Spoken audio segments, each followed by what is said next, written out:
창세기 33장 1절부터 4절입니다. 구약 성경 49면에 있습니다. 먼저 구약 성경부터 읽습니다. 교독합니다. 야곱이 눈을 들어보니 에서가 400명의 장정을 거느리고 오고 있는지라. 그의 자식들을 나누어 레아와 라헬과 두 여종에게 맡기고 여종들과 그들의 자식들을 앞에 두고 레아와 그의 자식들은 다음에 두고 레알과 요셉은 뒤에 두고 자기는 그들 앞에서 나아가되 몸을 7번 땅에 굽히며 그의 형 에서에게 가까이 가니 에서가 달려와서 그를 맞이하여 안고 목을 어긋맞추어 그와 입맞추고 서로 우니라. 아멘. 마가복음 10장 13절부터 16절입니다. 교독합니다. 사람들이 예수께서 만져주심을 바라고 어린아이들을 데리고 오매 제자들이 꾸짖거늘 예수께서 보시고 노하시어 이르시되 어린아이들이 내게 오는 것을 용납하고 금하지 말라. 하나님의 나라가 이런 자의 것이니라. 내가 진실로 너희에게 이르노니 누구든지 하나님의 나라를 어린아이와 같이 받들지 않는 자는 결단코 그곳에 들어가지 못하리라 하시고 그 어린아이들을 안고 그들 위에 안수하시고 축복하시니라. 아멘. 우리 믿음의 고백을 하나님께 올려드리겠습니다. 하나님 좋습니다. 감사합니다. 사랑합니다. 하나님 뜻이면 무엇인지 다 이루어집니다. 예수님 좋습니다. 감사합니다. 사랑합니다. 하나님 뜻이면 무엇인지 다 이루어집니다. 성령님 좋습니다. 감사합니다. 사랑합니다. 하나님 뜻이면 무엇인지 다 이루어집니다. 아멘. 하나님께 영광의 박수를 드리겠습니다. 코미디언 이수지 씨를 모르는 사람은 없을 것입니다. 이수지 씨가 이번에 유치원 교사 영상을 찍어서 화제가 되고 있습니다. 휴먼 다큐 진짜 극한 직업이란 제목으로 유치원 교사의 일상을 담은 풍자 영상입니다. 단 16분짜리 영상인데 게시하자마자 하루에 조회수가 200만을 넘었습니다. 여러분 놀라지 않으시는데요, 하루에 조회수가 200만을 넘었다는 것은 비교하자면 저희 교회 우리 예배 영상은 일주일이 지나도 100회 넘기가 힘듭니다. 근데 지금 하루 만에 200만 회가 된다는 거예요. 이건 엄청난 일입니다. 네. 그래서 무슨 내용을 담고 있냐 봤더니 이 유치원 교사가 아침부터 이 업무를 보는 것과 그리고 학부모님들의 이 민원을 받아들이는 이런 과정을 담고 있습니다. 아니죠. 어머니가 아니죠. 학부모가 이렇게 요구합니다. 우리 아이는요 MBTI가 I 성향이니까 I 성향들끼리 반을 좀 구성해 주셨으면 좋겠어요. 우리 아이는요 배변 활동을 하고 좀 어려운 부분이 있어서 식물성 원단에 있는 물티슈를 가지고 좀 소중한 곳을 좀 닦아주었으면 좋겠어요. 어머, 선생님이 남자친구가 생겼더라고요. 유치원 근처에서 안 만났으면 좋겠어요. 아이들 이 영향력이 좋지 않은 것 같아요. 어머, 선생님이 체격이 너무 큰 것 같아요. 살 좀 빼주셨으면 좋겠고요. 팔자주름이 너무 깊어서 우리 애가 너무 싫어해요. 뭐 이런 민원들을 올린다는 거예요. 그러니까 유치원 교사의 일상과 또 유치원의 그 삶의 생리를 우리는 모르니까 그냥 재미있게 웃고서 넘길 수 있는 이야기입니다. 개그니까. 근데 너무 과한 거 아닌가 라고 우리는 생각할 수 있죠. 근데 여러분 이 댓글들을 보면 좀 짠합니다. 정말 유치원 교사들, 어린이집 선생님들이 올린 글들을 보면 이건 조족지혈이라는 거예요. 세 발의 피라는 거죠. 이보다 더 심한 민원도 많고 그래서 맞춰서 살아가려면 하루가 다 모자라는 거예요. 모자라다고 이야기하는 겁니다. 오히려 더 이 심한 자신들의 실제 이야기를 올리면서 공분을 사고 그 안에서 눈물을 흘리는 이런 일도 많이 있다고 합니다. 자, 이런 부모의 모습은요 왜곡된 자기중심의 사랑의 표현입니다. 이런 환경에서 자란 아이는 반드시 잘못된 성장을 하게 되어 있고 건강하지 못한 자기중심적인 성인이 되어서 타인에게 반드시 피해를 주게 되어 있습니다. 어린이 청소년 주의를 맞이하여 다음 세대에 대한 깊은 성찰이 필요한 것이죠. 저도 아이를 기르는 입장에서 자유롭진 않겠죠. 경중은 다르겠지만 자기중심적인 사랑으로 왜곡된 모습으로 이것을 지금 표현할 수도 있을 테니까 말입니다. 그러므로 누구를 탓할 것이 아니라 오늘 말씀을 우리가 돌아보면서 어떻게 하면 우리의 다음 세대를 올바른 방법으로 자라게 할 수 있을까, 양육할 수 있을까, 우리가 이런 부분을 함께 성찰했으면 좋겠습니다.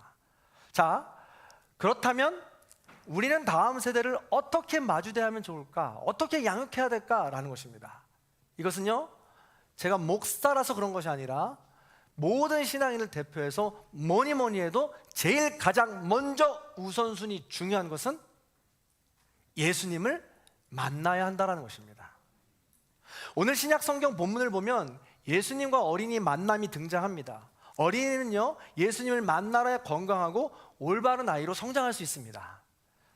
자, 동의하지 않으세요? 자, 이 부분은 다른 어떤 부분들보다도 여러분 모두가 동의해 주셨으면 좋겠습니다. 여러분이 아멘이라고 화답해 주시면 제가 읽었던 이 문장이 여러분의 귀에 새겨지게 되고 그 믿음의 여정을, 방향을 잡게 되는 줄 믿습니다. 다시 한번 읽어드릴게요. 어디 한번 보죠. 자, 어린이는 예수님을 만나야 건강하고 올바른 아이로 자랄 수 있습니다. 그렇습니다. 아멘. 예수님은요, 예수님을 만나면 가장 먼저 우리 앞에 장애물을 제거해 주십니다. 오늘 본문을 보면 예수님을 만나러 오는 아이들을 막는 사람이 있었어요. 장애물이 있었다는 거예요. 그러자 예수님은 이렇게 말씀하십니다. 자, 14절입니다. 14절의 말씀을 같이 읽습니다. 시작. 예수께서 보시고 노하시어 이르시되 어린 아이들이 내게 오는 것을 용납하고 금하지 말라. 하나님의 나라가 이런 자의 것이니라. 아멘. 왜 막았을까요? 어린아이가 오는 것을 왜 막고 그들은 왜 장애물이 되었을까요? 스스로. 이것을 이해하려면요, 먼저 시대 상황을 이해하는 것이 필요합니다. 요즘 같으면요, 아이를 꾸짖거나 나무라거나 못하게 하면 난리 납니다. 어디서 우리 아이 기죽게 꾸짖습니까? 자존감 떨어지게 말입니다. 막 이렇게 따지지 않겠어요? 근데 이 시대에는 이것을 막는 시대였다라는 것입니다. 고대 세계에서는요, 어린이는 사회적으로 가장 말단에 놓인 존재였습니다. 저 끝에 있는 존재였다는 거예요. 어린이는요, 생존 자체에 무능했습니다. 잘 견딜 수가 없는 상황이고 환경이었다는 거예요. 성경에서 나오는 어린이라는 단어는요, 파이디온이라고 이야기하는데, 이 파이디온의 나이는 3세에서 12세를 일컫습니다. 3세 유치부죠. 12세 정도까지면 초등학생들까지를 의미합니다. 당시 로마에서는요, 삶이 극도로 위태로웠다는 것을 우리는 알 수 있습니다. 증거들이 있는데요, 자료들에 따르면 신생아의 약 30%가 첫 돌을 맞이하지 못했다는 거예요. 더 나아가서 신생아의 50%가 10살까지 살지 못했다는 겁니다. 각종 전염병이나 박테리아로 인해서 그것을 돌볼 수 없었고 치료할 수 없었기 때문에 그런 환경에서 생명을 그렇게 끝까지 유지하기가 어려웠다는 거예요. 그래서 어른들도 언제 죽을지 모르는 그 아이들, 내가 뭘 해도 죽을 수밖에 없는 환경에서 그 아이들을 귀하게 소중하게 기르는 것은 어려웠다라는 것입니다. 사회적, 문화적 자체가 말입니다. 더욱 안타까운 것은 아이들이 버려지는 경우도 많았다는 거예요. 언제 버려지느냐? 근거들을 살펴보니까 너무 가난해서 아이들을 키울 수 없었기 때문에 버려졌다는 거예요. 혹은 장애를 갖고 있으면 버려졌습니다. 또한 아이들이 너무 많으면 유산을 나누는데 문제가 생기기 때문에 버렸다는 거예요. 네 번째는요, 남자아이라면 그나마 키울 만한데 남자아이를 선호하고 여자아이였다면 버리기 일쑤였다는 거예요. 여자아이 중에서도 둘째부터는 더 그랬다는 겁니다. 필요 없다라는 것이죠. 그런데요, 그렇다고 해서 남자라고 해서 잘 귀하게 오냐 우쭈쭈해서 길렀을까? 아닙니다. 로마 제국은요, 용맹한 남성상을 요구했습니다. 바로 그것이 폭력과 위협으로 드러났다라는 것이죠. 그래서 남자 아이들을 키울 때에도 어마어마한 폭력 속에 들어놓고 얼마나 잘 견디느냐, 견뎌야 된다라고 이 아이들을 교육시켰다라는 것입니다. 그래서 이 무한 경쟁에서 강해야 하고 승리해야 하며 이겨야 됐습니다. 그래야 살아남고 자기의 존재 가치를 찾을 수 있었다라는 것입니다. 이런 상황에서 어린아이로 자란다는 것은 어려웠다는 것이죠. 이런 상황에서 자란 어린이가 어른이 되면 그런 세상의 가치관을 갖고 살아가겠죠. 다음 자녀들에게 넘겨주겠죠. 그러다 보니까 어린이들이 오는 것을 막을 수밖에 없었다는 것입니다. 왜요? 당시에는 잘하는 사람, 멋진 사람, 예쁜 사람, 또 능력 있는 사람, 부자인 사람, 그런 사람들만을 성공한 사람이라고 여겼고 존재 가치가 있다고 여겼기 때문에 그렇습니다. 이런 장애물 가운데 자란 어린이가 성인이 된들 마음과 몸이 건강했을까요? 그렇지 않았을 것입니다. 사실 예수님은 하나님 나라는 누구의 것이라고 그랬어요? 어린아이의 것이라고 했습니다. 그래서 영적으로 어렸을 때부터 맑고 오히려 순전했을 어린아이에게 하나님의 나라를 빼앗은 것은 오히려 잘못 자란 어른들이라는 것이죠. 어쩜 이건요 지금 이 시대와도 똑같습니다. 지금도 어린이는 자라면서 힘든 세상에서 자기 자신을 무가치하게 두거나 거기서 빠져나오기 위해서 무한 경쟁 속에서 날마다 성공과 실패를 반복하게 되죠. 그러면서 숱한 상처를 남기게 됩니다. 물론 성공과 실패를 반복하면서 우리는 성장해야 합니다. 그 훈련은 반드시 필요합니다. 그러나 잘못된 가치관을 가지고 성공과 실패를 반복하게 될 때 우리는 실패하는 그 순간 다시 일어나는 것이 아니라 생명이라는 존재 자체를 눌러버리게 되는 안타까운 현실을 마주하게 된다는 것입니다. 그래서 점점 이 어린이는 왜곡된 모습으로 성인으로 자라게 된다라는 것이죠.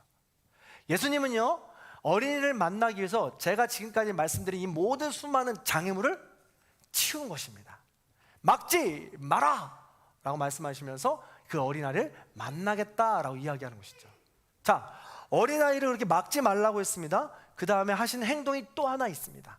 그게 뭘까? 자, 16절의 말씀입니다. 16절의 말씀을 같이 한번 읽어보겠습니다. 시작. 그 어린 아이들을 안고 그들 위에 안수하시고 축복하시니라. 아멘. 여기에 안다라는 단어는 엔앙칼리시메노스라고 하는데 헬라어입니다. 헬라어는 굉장히 그림과 같은 언어예요. 엔앙칼리, 그래서 처음에 이렇게 포옹, 허깅에 가깝습니다. 근데 여기서 이 말하는 단어는 단순한 허깅만을 말하지 않아요. 그래서 제가 한번 보여드리고 싶어요. 이 느낌 자체가 어떤지. 시윤이가 목사님 잠깐 도와줄 수 있어요? 잠깐 나올 수 있어? 앞으로. 우리 시윤이가 지난주에 하꿈 내 꿈 드림 챌린지에서 어린이부 대표로 행운권에 당첨되어 아이패드를 받았습니다. 시윤아, 너 아이패드 누가 이렇게 뽑아줬어? 모르는구나. 내가 뽑아줬는데. 내가 널 뽑았어. 모르는구나. 그렇지. 자, 여기서 말하는 이 안았다라고 표현하잖아요. 안고 안수하고 축복했다라고 지금 성경은 표현하고 있죠. 여기서 안았다라는 것은 단순한 이런 허깅 정도가 아니에요. 근데 이런 허깅도 굉장히 따뜻하잖아요. 포근하고 너무 좋죠. 제가 진짜 힘들고 어려울 때 제 아들 이렇게 안고 자거든요. 좋다. 이렇게 많은 사람 앞에서 설교하는 거 진짜 힘들거든. 근데 네가 이렇게 안아주니까 되게 마음이 평안해지고 좋다야. 근데요, 여기서 말하는 이 안고는요 단순한 이 허깅이 아니에요. 여기서 안고는요, 봐봐 시윤아, 목사님 이렇게 안고 들어서 올려서 앉는 거예요. 지금 다리를 벌려서 목사님 좀 안아줄겠니? 이렇게. 그리고 좀 친한 척 좀 해줘라. 이렇게 친한 척, 팔 빼고 목사님 한번 안아주세요. 안아주세요. 아이고 그렇지. 이렇게 안아주는 걸 이 헬라어에서 안아주는 거라고 표현하는 거예요. 그리고요, 이 예식은 그냥 이렇게 안아주는 예식은 단순한 허깅에 끝나는데, 제가 지금 안아서 들어 올려서 앉는 것은 이 아이를 입양하겠다라는 예식 중에 하나예요. 당시에는요. 그래서 이 아이를 내가 앞으로 추위로부터 지켜주겠다. 내가 이 아이를 앞으로 더위로부터 지켜주겠다. 내가 이 아이를 앞으로 사회적인 무관심이나 그 배치 속에서 내가 이 아이를 지켜주겠다라는 약속이라는 겁니다. 고마워, 도와줘서. 그래서 목사님이 준비한 선물이 있어. 또 있어. 네가 제일 앞에 앉을 줄이야. 회오리 키캡을 준비했다. 요즘 굉장히 핫한 아이템입니다. 자, 받으시고요. 들어가세요. 자, 이 계단 조심해. 네. 다시 한번 우리 시윤이를 위해서 큰 박수 한번 부탁드리겠습니다. 네.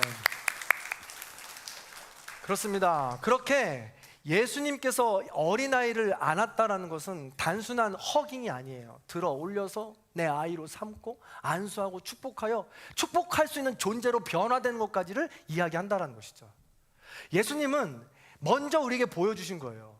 예수님은 우리를 어린아이로 삼으시고 몸소 안아주셨다는 것입니다. 예수님은요, 무가치할 수 있는 우리를 어린이로 불러주시고 안아주시며 자녀 삼아주신 거예요. 끝사랑으로 십자가에 달려 죽기까지 말입니다.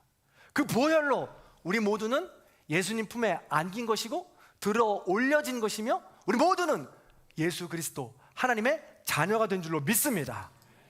따라서 예수님이 우리에게 막지 마라, 안아주라 라고 명령하신 것은 우리가 이 시대의 다음 세대를 어떻게 양육해야 하는지를 알려주는 비결이 된다는 것입니다.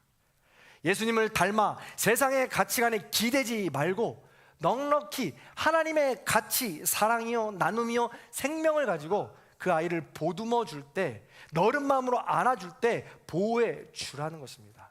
그럴 때 이 아이는 성숙한 자녀로 자랄 수 있게 된다는 것이죠. 그래서 예수님을 만나면 장애물은 제거되는 겁니다.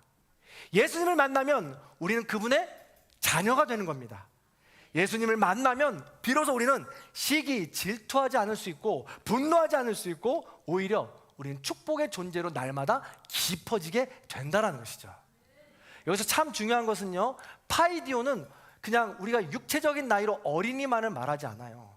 파이디온이라고 하는 것은 홀로 외톨이 있고 힘들고 어려운 모든 사람들을 다 사회적 약자까지 의미한다라고 할 수 있다는 것이죠. 그러므로 우리가 어른으로 성장하고 우리가 하나님의 자녀로 삼받고 우리가 우리 앞에 펼쳐져 있는 모든 장애물을 치워버리고 싶다면 우리가 먼저 하나님을 만나야 합니다. 우리 앞에 있는 장애물을 치워야 하고요, 하나님의 포옹을 우리는 날마다 기억하고 기대하며 나아가야 된다라는 것이죠. 자, 이 원리를 기억해 보시기 바랍니다. 이 원리는 어린이에게만 적용되는 것이 아닙니다. 일평생 이 원리로 살아야 합니다. 다시 한번요, 이 원리를 꼭 제가 설명드릴게요. 기억해 보세요. 첫 번째, 하나님을 만나야 합니다. 예수님을 만나야 합니다. 그때 장애물은 제거될 수 있고 낮아질 수 있습니다. 그리고 우리는 사랑할 수 있는 존재, 안아줄 수 있는 존재, 축복의 존재로 깊어질 수 있게 되는 것이죠. 자, 오늘 구약 성경으로 잠깐 넘어가서 보겠습니다. 오늘 구약 성경에 나오는 에서와 야곱이 있습니다. 에서는 형이고요, 야곱은 동생입니다. 20년 전에 어릴 적에 동생 야곱은 팥죽 한 그릇의 형 에서의 축복권을 훔쳤습니다. 당시 축복권은 형 에서의 것이었습니다. 문화적으로 그래요, 전통적으로 그래요. 근데 이걸 빼앗긴 거예요. 얼마나 열이 받겠어요? 완전히 열이 받는 거죠. 예를 들면 이런 거예요. 저희 집에 1호, 2호, 3호가 있잖아요. 근데 1호의 것으로 에어팟을 시켰어요. 주문을 했습니다. 예를 들면 주문을 했어요. 근데 언니는 집에서 늦게 와요. 근데 집에 택배가 와 있어. 근데 둘째가 그걸 모르고 어머, 에어팟이네? 하고 에어팟을 뜯었어요. 그럼 어떻게 될까요? 난리 나는 거예요. 막 이제 전쟁이 일어나는 거죠. 근데요, 이 축복권은 에어팟에 비길 때가 아니에요. 일평생의 자자손손 재산과 자녀들의 축복을 얻는 것이거든요. 근데 그걸 팥죽 한 그릇의 야곱 동생이 형 에서의 것을 뺏어버린 겁니다. 그래서 너무 화가 나가지고 에서는 당장 그 자리에서 죽이겠다고 화가 나서 지금 야곱을 쫓아가게 되는 거죠. 이 소식을 먼저 들은 야곱은 도망갑니다. 36개 주랭랑을 치죠. 어디요? 900km나 되는 하란으로 떠납니다. 900km는요, 서울에서 부산까지 왕복되는 거리를 말합니다. 그때는 KTX도 없었어요. 버스도 없었습니다. 차도 없었어요. 근데 그 거리를 떠나게 된 거예요. 도망가게 된 거죠. 그리고 그곳에서 20년을 보내게 됩니다. 엄청나게 힘든 시간들을 보내게 되는 것이죠. 그리고 20년이 지나 성인이 되어 그들은 다시 드디어 만나게 됩니다. 그런데 쉽지 않습니다. 형 에서에게는요 아직도 동생 야곱에게 속은 것을 생각하면 화가 치밀어 오릅니다. 복수심이 불타오릅니다. 그래서 동생이 고향으로 돌아온다는 소식을 듣고 400명이나 되는 장정을 이끌고 동생을 마주하러 갑니다. 자, 400명이나 데리고 동생을 만나러 가는 것은 형 에서의 마음이 어떻다는 거예요 지금? 잔뜩 화가 나 있다는 겁니다. 아직 내가 지금 용서할 마음이 안 되어 있다는 거예요. 그래서 지금 분노에 찼어요. 섭섭함이 있습니다. 이 뭐 자존심 상한 것이 있죠. 이런 마음 가지고 지금 이 동생을 만나러 가게 되는 겁니다. 복수심을 가지고요. 반면에 집으로 돌아가는 야곱은 어떻습니까? 형 만날 생각에 두렵습니다. 곧 만나면 내가 죽을 테니까요. 답답합니다. 초조합니다. 이처럼 두 형제가 다시 만나게 하는데 어마어마한 장애물이 있는 거예요. 장애물이 아직도 이렇게 두껍게 있는 거죠. 그 장애물은 다시 한번 정리하자면 형 입장에서는 분노, 복수심, 섭섭함이고요. 동생의 입장에서는 두려움과 답답함과 초조함입니다. 이 장애물 때문에 둘이 만나는 것이 지금 어려운 상황 가운데 있는 거예요. 자, 그렇다면 여기서 퀴즈. 우리 어린이들만 맞출 수 있어요. 청소년들과. 하나 더 있거든요. 자, 그렇다면 이 원리들을 생각했을 때 이 장애물을 부수고 넘어지려면, 없애려면 가장 먼저 무엇부터 해야 됩니까?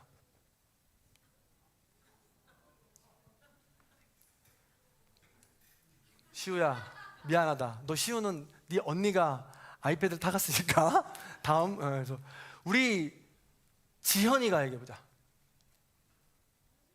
무엇부터 해야 될까? 좀만 더 큰 소리. 뭐라고? 정답! 예, 할렐루야. 예수님을 만나야 되는 겁니다. 장애물이 앞에 놓여 있어요. 그럼 가장 먼저 하나님을 만나는 거예요. 예수님을 만나야 되는 겁니다. 자, 여전히 야곱은 지금 이 장애물 앞에서 두렵고 초조한 마음이 있었어요. 근데 가장 먼저 뭘 하냐면 31장 3절을 보시기 바랍니다. 우리가 읽지 않은 오늘 본문이죠. 같이 읽어볼까요? 시작. 여호와께서 야곱에게 이르시되 내 조상의 땅 내 족속에게로 돌아가라. 내가 너와 함께 있으리라 하신지라. 아멘. 하나님을 만나 하나님의 약속을 다시 한번 확인합니다. 내가 너와 함께 있으리라. 뿐만 아닙니다. 형 에서를 만나가는 이 과정에서 32장 9절을 보면 하나님께 직접 기도해요. 하나님, 나 너무 두렵습니다. 답답합니다. 내가 죽을까 봐 너무 무섭습니다. 형을 만나러 가는 길이 너무 어렵습니다. 나 좀 도와주세요 라고 계속해서 기도를 해요. 뿐만 아닙니다. 32장 26절에 보면 하나님을 자꾸 안 놓아줘요. 하나님, 나를 축복해 주시지 않으면 나 못 가요. 안 갑니다. 당신 못 갑니다. 하나님 끝까지 붙잡았다는 거예요. 이렇게 하나님을 만나게 되니까 그 장애물이 어떻게 된다고요? 점점 낮아진다고요. 완전히 사라진 건 아니에요. 여전히 답답하고 두려운 마음이 있었으니까요. 근데 여러분, 우리가 기도한다고 해서 우리 앞에 있는 장애물이 사라질 때도 있어요. 그런데 그것이 완전히 눈 녹듯이 없어지는 경우는 많이 없습니다. 반드시 우리의 믿음의 한 발자국이 필요해요. 그걸 지금 야곱이 보여줍니다. 자, 33장 3절입니다. 같이 한번 읽어볼게요. 시작. 자기는 그들 앞에서 나아가되 몸을 7번 땅에 굽히며 그의 형 에서에게서 가까이 가니. 아멘. 분기탱천하여서 내가 지금 당장이라도 죽일 듯이 지금 에서가 쫓아오고 있는 장면입니다. 근데 야곱은요, 지금 하나님을 만나서 씨름한 다음에 환도뼈가 나갔어요. 이 엉덩이 쪽 둔부뼈라고 이야기해요. 그래서 평생을 다리를 절어야 돼요. 그러면서 야곱은 제일 처음에는 하나님을 만나기 전에는 자녀들과 식솔들을 세 대로 나누어 가지고 1번 그 첩의 딸들을 보냅니다. 첩들을 보내요. 첩과 아들들을 보냅니다. 2번 레아의 아들을 보냅니다. 레아를 보내고요. 3번 라헬과 마지막 아들 요셉을 보냅니다. 그리고 제일 뒤에 야곱은 숨어요.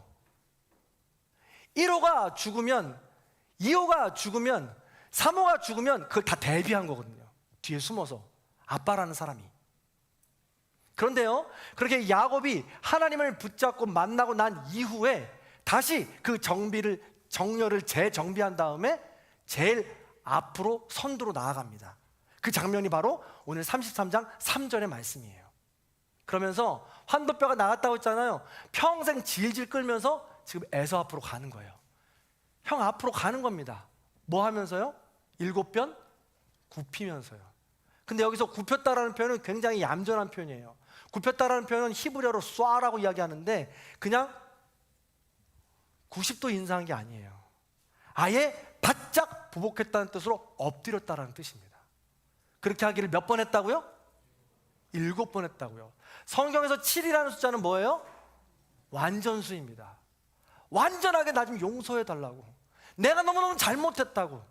지나온 삶, 형님 얼마나 힘들었습니까? 나를 용서해 주십시오 하고 그 장애물 가운데 본인이 지금 함께 용서를 구하면서 앞으로 나아가고 있는 것이죠. 저절로 사라진 건 아니에요. 그 장애물을 넘을 수 있는 용기를 하나님이 주신 거죠. 그 용기를 가지고 그 대가를 지금 치르고 있는 것입니다. 그러자 어떤 일이 벌어집니까?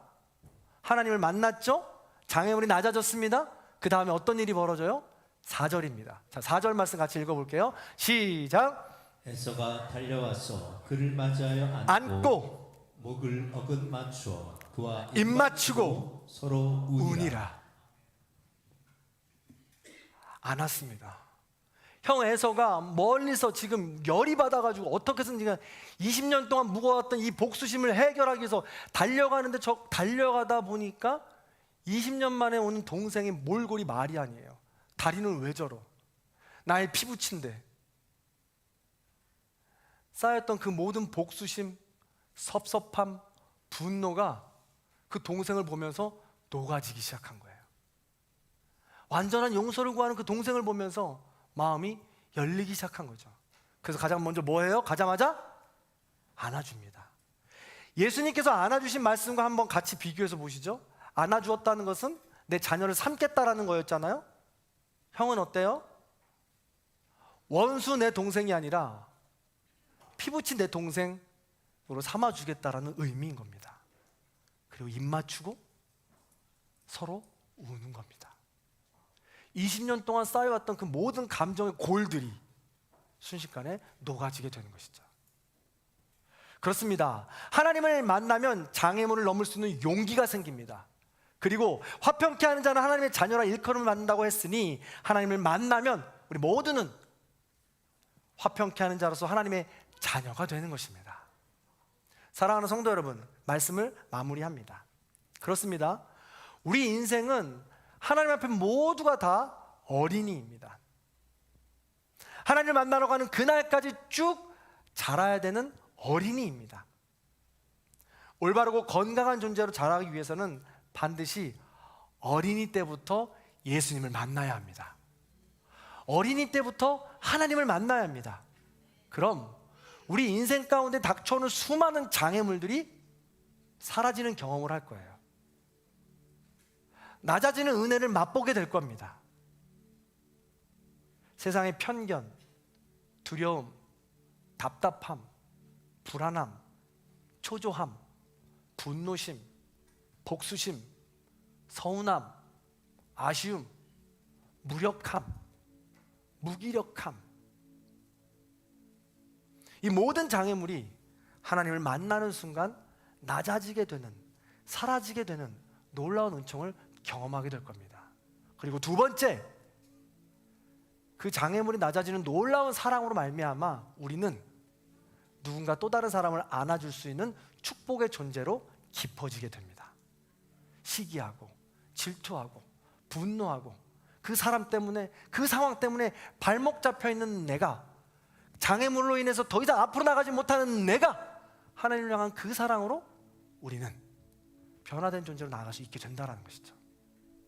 그러니 부디 5월 첫 주 온 세대 통합 예배를 맞이하는 우리 모두가 가정에서 하나님을 먼저 만나고 장애물을 뛰어넘을 수 있는 용기와 믿음, 겸손함을 가지고 하나님의 자녀로 더 깊어지는 저와 여러분들이 다 되길 주님의 이름으로 간절히 축원합니다. 마지막으로 시 한 편 소개시켜드리고 마치려고 합니다. 자, 시를 먼저 들어보세요. 미국 시인 에밀리 딩킨슨의 시 중에 옆집에 사는 천사라는 시입니다. 지상에서 천국을 찾지 못한 이는 하늘에서도 천국을 찾지 못할 것이다. 우리가 어디를 가든 간에 천사들이 우리 옆집을 빌리기 때문이다 라는 시입니다. 우리가 지상에 사는 동안에 하나님 나라를 볼 수 있다는 거예요. 어떻게요? 우리 옆집에 사는 천사, 우리 옆집에 사는 하나님의 자녀, 그 덕분에 천국을 맛볼 수 있다는 거예요. 그래서 때로는 내가 천사가 되고 때로는 네가 천사가 되는 겁니다. 그래서 천국을 맛보는 거죠. 내가 천사가 되려면 내가 먼저 하나님을 만나야 합니다. 내가 천사가 되면 그때 비로소 천사로 볼 수 있게 됩니다. 때로는 장애물이 제거가 되고 또 뛰어넘을 수 있는 용기는 나도 발견하게 될 것입니다. 그래서 매 순간 안고 입 맞추고 서로 울며 우리 모든 장애물이 무너지게 되는 놀라운 경험들을 하게 될 거라는 거죠. 부디 이 말씀을 마음판에 새기시고 5월 한 달 하나님의 자녀로 더 깊어질 수 있는 저와 여러분들이 되길 주님의 이름으로 간절히 축원합니다. 네, 우리 이 시간 천천히 날 사랑하심 우리 함께 찬양하기 전에 우리 옆에 분과 그렇게 인사하겠습니다. 당신이 천사군요. 당신이 하나님의 자녀군요. 제가 천사입니다. 제가 하나님의 자녀입니다. 그렇습니다. 나를 축복하고 너를 축복하기 위해서 이 시간 우리 또 다음 세대에서 버디들을 위해서 꽃을 준비했어요. 이 찬양을 부르면서 일단 버디에게만 꽃을 나눠주시기 바랍니다. 우리 함께 불러볼까요?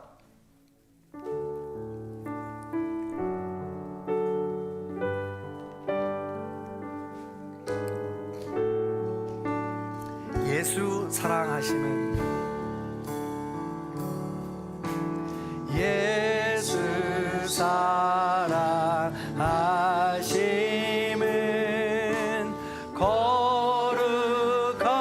거룩하신 말일세. 우리는 약하나 예수 권세 많도다. 나를 사랑하신 날 사랑하신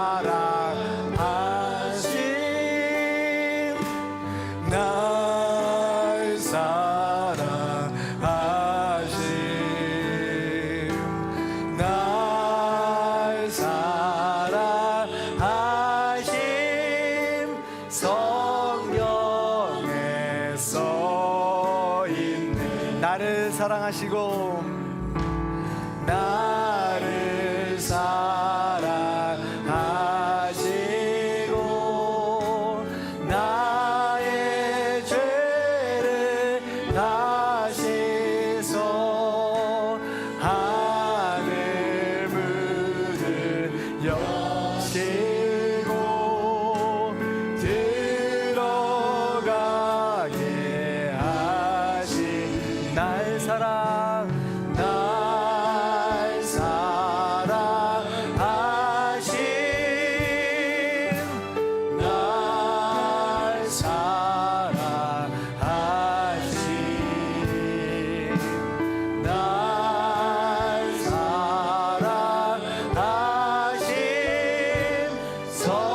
성경에 써있네. 아멘. 이제는요 우리가 3절 부르면서 후렴 부분을 부를 때는 날 사랑하심이 아니라 널 사랑하심이라고 부르면서 버디들에게 서로 꽃을 전달하는 시간, 축복하는 시간, 내 천사가 되어주셔서 나의 축복의 통로가 되어주셔서 감사합니다 라는 마음을 담아서 꽃을 또 전달하는 시간을 갖도록 하겠습니다. 또 그렇지 않은 분들은 이 찬양으로 서로를 축복하며 안수하고 축복하고 안아주는 경험을 함께 누리도록 하겠습니다. 우리 3절 찬양합시다. 나의 버디에게 가겠습니다. 내가 연약할수록 더욱 기여. 잘했어. 축하해. 높은 보좌 위에서 나의 버디요. 권사님 저의 천사가 되어주셔서 감사합니다. 날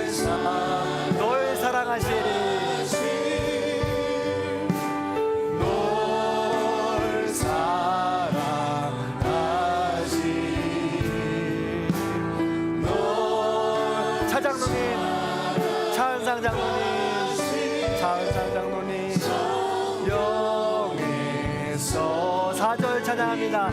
세상 사는 동안에, 세상 사는 동안에 나와 함께 가시고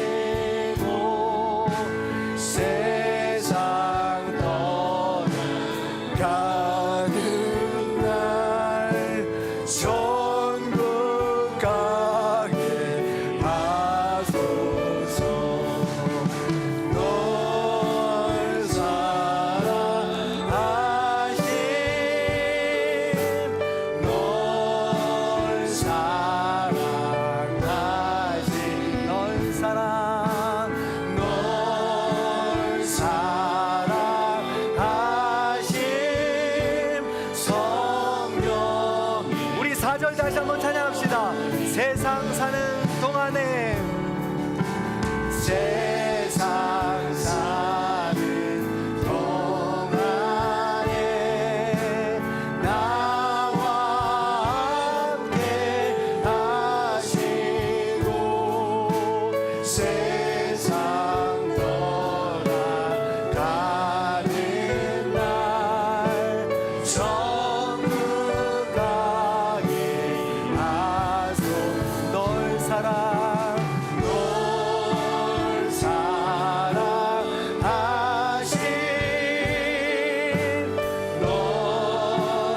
널 사랑하심, 널 사랑하심 성령에 써있네. 아멘. 우리 4절만 다시 한번 찬양할 건데 여러분 기억하시기 바랍니다. 우리가 세상 사는 동안에 나와 함께 하시는 분이 하나님이신 줄로 믿습니다. 우리 모두는 하나님 만나러 가는 그날까지 연약한 어린이입니다. 순수한 어린이입니다. 그러므로 하나님을 만나기를 포기하지 않는다면 하나님께서는 늘 우리와 임마누엘 동행하신 줄로 믿습니다. 그 마음을 가지고 다시 한번 4절을 찬양하시고 서로 축복했으면 좋겠고, 4절 후렴 부분 한 번 더 찬양할 때 널 사랑하시면요, 지금 이 자리에 없지만 봉사하고 애쓰고 수고하는 주방에 또 주차에 애쓰고 수고하는 모든 분들을 향해서 떨어져 있지만 그들을 축복하는 마음으로 한 번 더 불러봤으면 좋겠어요. 우리 4절입니다. 세상 사는 동안에 나와 함께 하시고 세상 사는 동안에 나와 함께 하시고 세상 떠나가는 날 천국 가게 하소. 널 사랑, 널 사랑하신, 널 사랑, 널 사랑하신, 널 사랑, 널 사랑하신 성령. 널 사랑,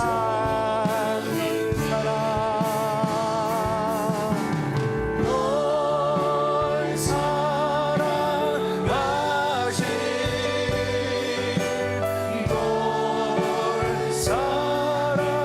사랑하신,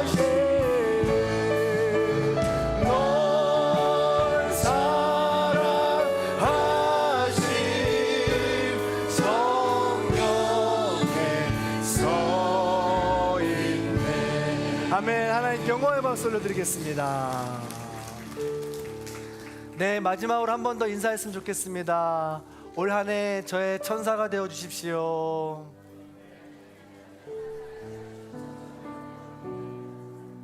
올 한 해 제가 하나님의 자녀가 되겠습니다. 사랑하고 축복합니다.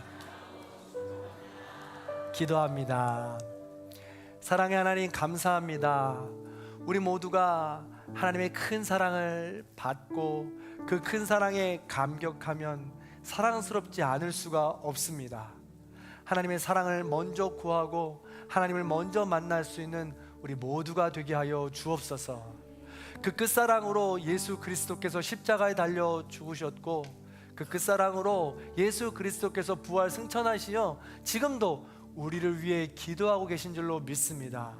지금도 성령님을 통하여 우리와 임마누엘 함께 하신 줄로 믿습니다. 포기하지 않게 하시고 날마다 주님과 동행하며 세상의 가치관과 싸워 날마다 승리할 수 있는 거룩한 백성들이 다 될 수 있도록 인도하여 주시옵소서. 주님께서 나와 함께 하는 한, 주님께서 코끝에 내 숨이 붙어있게 하시는 한, 우리는 포기하지 않고 하나님의 자녀로 더 성숙해 나아가며 깊어질 줄로 믿습니다. 내 혼자가 아니라 우리 함께 서로 격려하고 위로하며 그 길을 함께 걸어갈 수 있는 우리 모든 성도님들이 될 수 있도록 인도하여 주시옵소서. 이제는 우리 주 예수 그리스도의 은혜와 하나님 아버지의 극진하신 사랑과 성령님의 감화 감동 교통하심의 역사가 하나님을 만나 하나님의 자녀가 되어 우리 앞을 가로막고 있는 수많은 장애물들을 뛰어넘고 장애물들이 사라지는 놀라운 은총을 경험하며 하나님의 자녀로서 더 깊어지기를 소원하고 결단하는 우리 모든 성도님들 머리 위에 원근각체 터져 있는 자녀들과 부모님들, 그리고 이 땅의 모든 다음 세대와 우리 어른 세대, 또한 전쟁을 맞이하여 지금도 신음하고 있는 모든 주님의 백성들 머리 위에 이제로부터 영원토록 함께 하시기를 간절히 축원하옵나이다. 아멘. 감사합니다.